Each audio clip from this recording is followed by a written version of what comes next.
नमस्कार दोस्तों, स्वागत है आपका बड़ी जिस चैनल पर। इस वीडियो में हम असाधारण लोगों की कहानियों के बारे में बात करेंगे जो अपने संघर्षों और उपलब्धियों से हमें प्रेरित करते हैं। हम देखेंगे कि ये लोग किन कठिनाइयों का सामना करते थे और कैसे वो अपने सपनों की ओर बढ़ते हैं। उनकी यात्रा हमें सिखाती है कि सफलता तक पहुंचने के लिए कितनी मेहनत करनी पड़ती है। ये लोग अपने लक्ष्यों की ओर बढ़ने के लिए कई चुनौतियों का सामना करते थे। कई बार तो ऐसा लगता है कि वे अपने लक्ष्य से दूर होते जा रहे हैं, लेकिन फिर भी वे हार नहीं मानते और आगे बढ़ते रहते हैं। आप इन असाधारण व्यक्तियों की यात्रा के विभिन्न पहलुओं पर ध्यान देंगे, जैसे कि उनकी शिक्षा, प्रेरणा और संघर्ष। उनकी शिक्षा और पृष्ठभूमि अक्सर उनके लक्ष्यों को आकार देती है। कई बार ये लोग अपने आसपास के लोगों को भी प्रेरित करते हैं, जो उनके लिए रोल मॉडल होते हैं। और जब वे संघर्ष का सामना करते हैं, तो वे अपने आप को मजबूत बनाने की कोशिश करते हैं। तो आज हम बात करेंगे वीडियो में डॉक्टर भीमराव अंबेडकर की। ये कहानी है धूल से उठकर न्याय के सूरज बने डॉक्टर भीमराव अंबेडकर की। भीमराव अंबेडकर 14 अप्रैल 1991 में मध्य प्रदेश के एक छोटे से कस्बे महू में एक बच्चे का जन्म हुआ। उनका नाम रखा गया भीमराव रामजी अंबेडकर। जन्म के साथ ही समाज ने उनका स्थान तय कर दिया। वे अछूत जाति में पैदा हुए थे। बचपन से ही भेदभाव और अपमान उनका साथी था। स्कूल में उन्हें बाकी बच्चों के साथ बैठने की अनुमति नहीं दी गई। पानी के घड़े को छूने की इजाजत तक नहीं थी। यहीं तक कि शिक्षक भी उनकी कॉपी पर हाथ लगाने से कतराते थे। लेकिन भीमराव कोई साधारण बालक नहीं थे। हर अपमान उनकी आग को भड़काता था।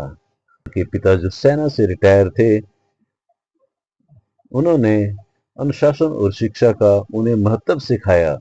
भीमराव दिन रात पढ़ाई में लगे रहे। कई बार भूखे रहकर और लालटेन की मंद रोशनी से किताबों में डूबे रहते थे। उनकी प्रतिभा ने शिक्षकों का ध्यान खींचा और उन्हें बॉम्बे यूनिवर्सिटी में पढ़ाई के लिए छात्रवृत्ति तक मिली। लेकिन ज्ञान की प्यास यही नहीं रुकी। वे अमेरिका के कोलंबिया यूनिवर्सिटी तक पहुंचे, जहां उन्होंने एमए और पीएचडी की डिग्री हासिल की। फिर लंदन के ग्रेज इन से कानून की पढ़ाई कर बैरिस्टर बने। भारत लौटने पर उन्होंने देखा कि जातिगत जंजीर अब भी करोड़ों लोगों को जकड़े हुए है। उन्होंने तय किया कि वे सिर्फ विज्ञान ही नहीं बल्कि सामाजिक क्रांति के योद्धा बनेंगे। स्वतंत्र भारत के निर्माण के समय उन्हें संविधान निर्माण समिति का अध्यक्ष भी नियुक्त किया गया। अपनी कलम से उन्होंने दिया भारत को समानता और स्वतंत्रता और बंधुत्व का उपहार। उन्होंने संविधान में अछूत प्रथा को समाप्त किया और हर नागरिक को समान अधिकार दिलाए। वे हमेशा कहते थे, शिक्षित बनो, संगठित रहो और संघर्ष करो। जीवन के अंतिम चरण में उन्होंने बौद्ध धर्म को अपनाया और करोड़ों लोगों को भेदभाव की बेड़ियों से मुक्त होने की प्रेरणा दी। 6 दिसंबर 1956 को डॉक्टर भीमराव अंबेडकर ने इस दुनिया को अलविदा कहा, लेकिन उनका सपना एक न्यायपूर्ण समाज था। आज भी करोड़ों लोगों के दिलों में ये धड़कता है।